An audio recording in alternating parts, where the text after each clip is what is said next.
Okay, what's up, guys?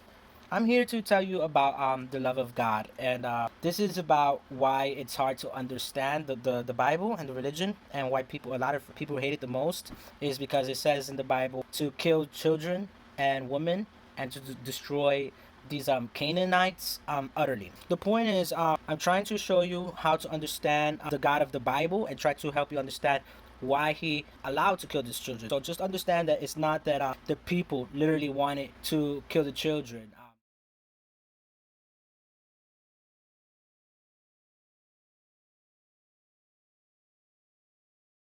And you can see that by when in the Bible it actually says, don't take any of their gold or silver because it's made to look like they're gods and stuff like that. So they didn't want to take any of that.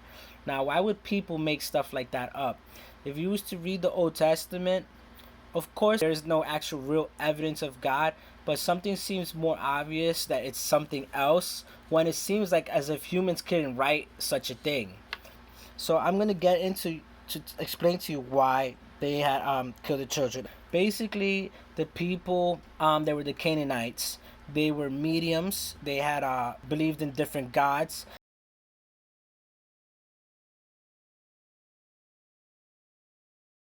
There's a world of evil spirits, and that spirit world is here. So there's no such thing as ghosts. There's just like these evil spirits that are on earth because God gave the earth to the devil, and so these spirits are all around us. And these people, they would sacrifice their children to their gods and stuff like that. So I once theorized that those children were possessed. That could be a possibility, or they could end up becoming having the gift of being mediums themselves and being able to catch on to spirits. God was very strict with the chosen people because the Jewish people were his chosen people and he didn't want them to believe in no other gods. It's important to understand the differentiations about a world that's messed up and the people that God chose. So the people that God chose, he chose to not do bad things like the Ten Commandments, but in other societies, they were doing that. I'm going to give you a real example. Let's look at the Romans. To get into power, they would kill. They would kill senators, they would kill their masters, and then whoever was in charge was basically a killer and everyone would have to listen to them. So in our world, even today, we have the same ideology where it's kill or be killed. In any culture and everything, it becomes a norm for people to kill for any idea. They may use religion, they may use anything. That's what the Roman Catholic people did.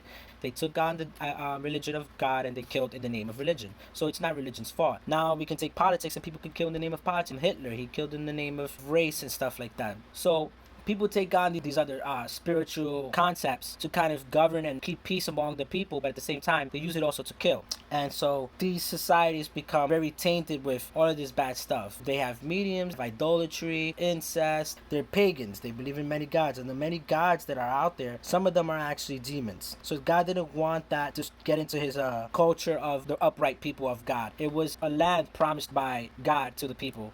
Here I will read to you one part where God says that to Abraham.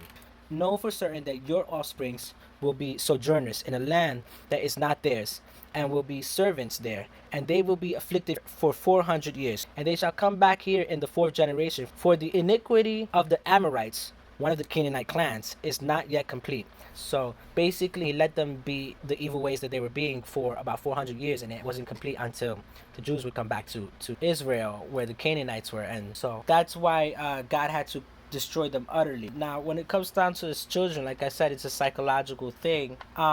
If you raise the children, if you feel like, oh, poor child, what happens is that you raise the child and then you might somehow start ended up respecting the ideas of those kids. They might want to rebel. They're like, well, I'm parent, I'm listening to all the rules of God, but I don't want to listen to God anymore. And that can be blasphemy, that can be against God. God doesn't want them to no one to worship any other gods but him. That's one of the laws of the commandment. So the moment the kids get older, they're respecting these other laws. Now the parents who took those kids are like, well, I raised this child. I don't want to kill my child. So this causes disorder and a disruption to the whole community. And then people are like, yo, we got to kill your child. And the person's like, no, I don't want to kill my child. If a bunch of people took on these children, they become kind of like a disease or a plague to that nation that's trying to uphold this kind of culture. And it's just like, okay, you have to accept these people. You have to understand that if God was really speaking to these people, He didn't want them to be like that, and they had to respect God's laws. So if they was to allow these children and allow kind of like the democracy we have, where it's like a freedom of speech and all of this stuff like that, then the people would become tainted with different ideologies. What happens along down the route? If you take any ideology and you keep going down the line, people end up trying to kill for it because people hold on to it and use it as a means of survival. You have Satanists now. You have people that are eating children like the Illuminati. You have people that are trafficking children. They're drinking kids' blood because they think it's gonna be keep them young. If you take God out of the equation, if the real culture of people becomes to kill or be killed. Now it sounds really silly because it's like, okay, well, God killed in this society and people will have to kill because it's God's law. How is that different from what we have now? But the difference is that it's God that allowed it. Now when Jesus came into the picture, he said, people are forgiven, people are allowed and to do whatever they want. He fulfilled the prophecy. So right there, we're supposed to still remember these laws and ideas, but still walk with forgiveness in our heart. It doesn't mean to necessarily allow it and just embrace the evil things in the world. There's a kind of like a balance now that Jesus created by this. We're supposed to forgive, we're supposed to love, but the balance is broken when people take it to another extent. That's my understanding of why they killed people. I'm trying to explain how God is a loving God. He just wanted to get rid of these evil things. Israel people are supposed to be a symbol of walking with God, walking with righteousness, trying to be a holy person. He just wanted to get rid of these evil things, and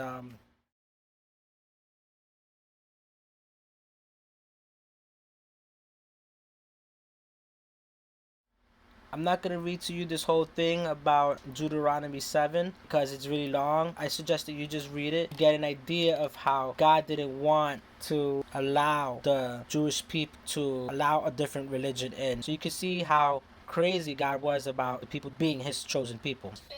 So the point of the video is not just about why God killed these people. It's about how is it that a loving God could do such a thing. Why would God allow these people to kill innocent children? And why didn't he just kill them himself? So the reason why loving God would make these people go and kill these other people is because he needed to teach the people how to fight and stand up for themselves. They were very afraid of the other nations. If you read the Old Testament in Deuteronomy, you see how he's telling the people not to be afraid, and people were afraid, and he tells them if they turn their back, like he's gonna kill them. So the point is, God was trying to teach the people how to not have any fear and how to stand up for themselves and how to destroy evil in the earth. This earth is full of a lot of evils, and we can't always have God try to destroy the evil for us. We have to stand up and we have to seek justice by fighting evil ourselves. So if we're letting people be destructive and destroying the world and sacrificing children, if we don't stand up for what is right, then we're going to allow the evils of the world to keep on going. And so that's why God tried to make the Jewish people an upright people who will do justice for the earth and who will not follow these other evil spirits. So we have to fight against the injustices of the world. And so that's why God did what he did.